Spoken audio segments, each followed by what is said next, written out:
Hello everyone, good morning. Welcome to my YouTube channel Aranya bio study. कैसे हैं आप सभी? हमने क्लास 11th का चैप्टर स्टार्ट किया। चैप्टर का नाम है मॉर्फोलॉजी ऑफ फ्लावरिंग प्लांट। उसके कुछ टॉपिक्स भी डिस्कस किए। आई होप आपको समझ में आ रहे होंगे। प्लीज़ कमेंट ज़रूर करें अगर आपको समझ में आते हैं तो, या आप मुझे कुछ एडवाइस देना चाहते हैं तो मुझे आपके कमेंट्स का इंतज़ार रहेगा। तो आज मैं एक थॉट्स के साथ इस क्लास को स्टार्ट करने वाली हूँ और आज का थॉट है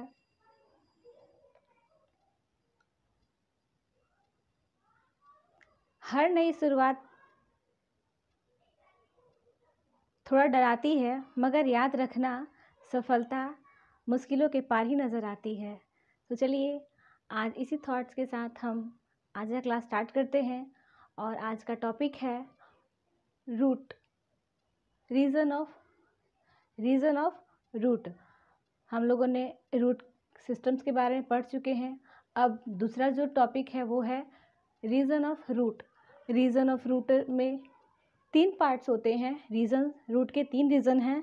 पहला होता है रीज़न ऑफ मैचुरेशन, सेकेंड है रीज़न ऑफ इनलॉन्गेशन, थर्ड है रीज़न ऑफ मेरिस्टेमेटिक एक्टिविटीज़। और ये जो रीज़न ऑफ मेरिस्टेमेटिक एक्टिविटीज़ है, इसी के जस्ट नीचे ये रूट कैप लगे होते हैं। और ये जो होता है रीज़न, ये हमारे सेल डिवीज़न के लिए रिस्पॉन्सिबल होते हैं, क्योंकि जो मेरिस्टेमेटिक जो टिश्यू होते हैं उसमें पावर होता है सेल डिवीज़न करने का। तो ये जो रीज़न है वो सेल डिवीज़न के लिए रिस्पॉन्सिबल होता है, और ये जो रीज़न है रूट के लेंथ के लिए रिस्पॉन्सिबल होता है। और रीज़न ऑफ मैचुरेशन है, ये परिपक्व होता है ना, मैच्योर हो जाना। अब इसमें कोई चेंजमेंट नहीं होंगे, इसमें कोई बदलाव नहीं होंगे, और यहीं से रूट हेयर निकलते हैं। तो चलिए एक एक करके हम इस टॉपिक को पढ़ते हैं।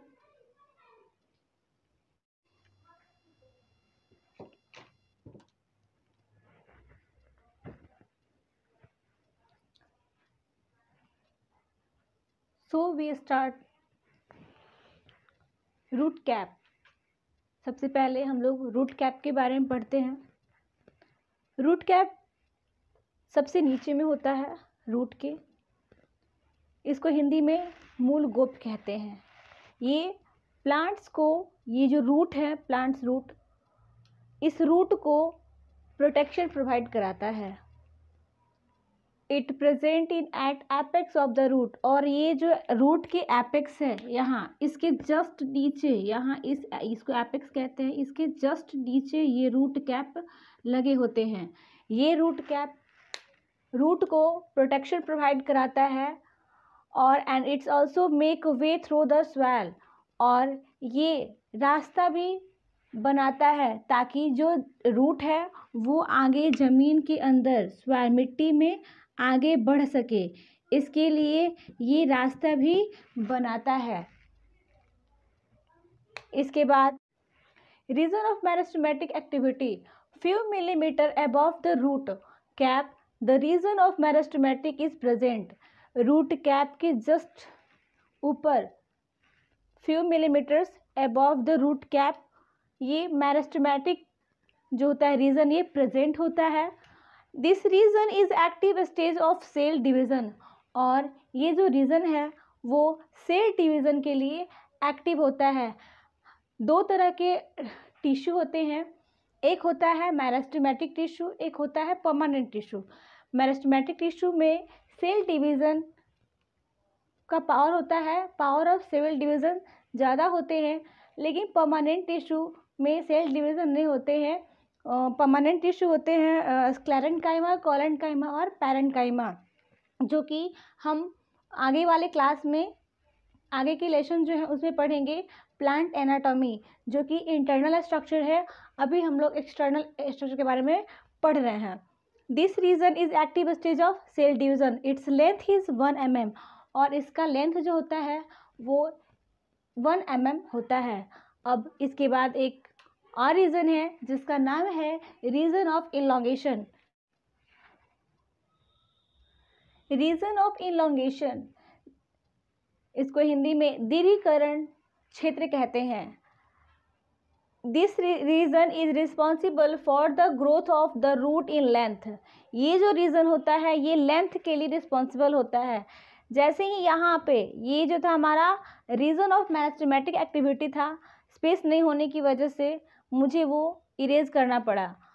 तो ये जैसे ही एक्टिविटी होगी तो ये क्या होगा, ये नीचे की ओर डेवलप करता है और ये ऑटोमेटिकली क्या होते हैं, यहाँ के जो सेल्स होते हैं, यहाँ का जो लेंथ है होता है वो ऑटोमेटिकली बढ़ इलोंगेट हो जाता है।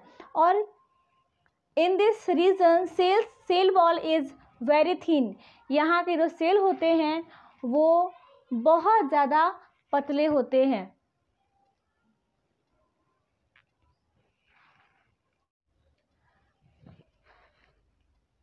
रीजन ऑफ मैचुरेशन, इसको हिंदी में परिपक्व क्षेत्र कहते हैं, यानी कि वह रीजन जो मैच्योर हो गया है, अब उसमें कोई चेंज नहीं हुआ, कोई बदलाव नहीं होंगे, वैसे रीजन को रीजन ऑफ मैचुरेशन कहते हैं। It length is about 1 centimetre to 6 centimetre, categorised by unicellular root hair. इस रीजन, ये जो रीजन है इसकी जो लेंथ होती है 1 सेंटीमीटर से 6 सेंटीमीटर होती है और यह यूनिसेलुलर से बने होते हैं root hair. Formation of xylem, phloem, pericycle, cortex, epidermis, यानी कि इसी रीजन में क्या होते हैं, जाइलम और फ्लोएम का फॉर्मेशन होता है, पेरिसाइकल का फॉर्मेशन होता है, कॉर्टेक्स का फॉर्मेशन होता है और एपिडर्मिक का भी फॉर्मेशन होता है। ये सारे टॉपिक जो है हम प्लांट एनाटॉमी में पढ़ेंगे। हमें पता है कि जाइलम जो होता है वो इसी रीजन में पाए जाते हैं और यह जो है वाटर एब्जॉर्ब कर प्लांट तक पहुंचाने में काम करता है। और ये फ्लोएम है, पेरिसाइकल, ये इंटरनल स्ट्रक्चर है प्लांट्स के, ये भी जो कि हम अगले चैप्टर में पढ़ेंगे, प्लांट जिसका नाम है प्लांट एनाटॉमी, जो यही इसी यूनिट का है वो चैप्टर। और थर्ड है cell do not undergo any further change, provide mechanical support. जैसा कि मैंने पहले ही डिस्कस किया कि इसमें अब कोई भी चेंजमेंट नहीं होगा, कोई बदलाव नहीं होंगे। और ये जो रीज़न है वो क्या करते हैं, मैकेनिकल सपोर्ट प्रोवाइड कराते हैं। ये जो रूट हेयर है मिट्टी को जकड़ के रखते हैं बहुत स्ट्रांगली, ताकि जो पेड़ है वो ज़मीन पर गिर न सके, इसके लिए। सो आई होप आप लोगों को ये वीडियो अच्छा लगा होगा। प्लीज़ मेरे चैनल को सब्सक्राइब करें, लाइक करें, शेयर करें, कमेंट करें। Thank you so much.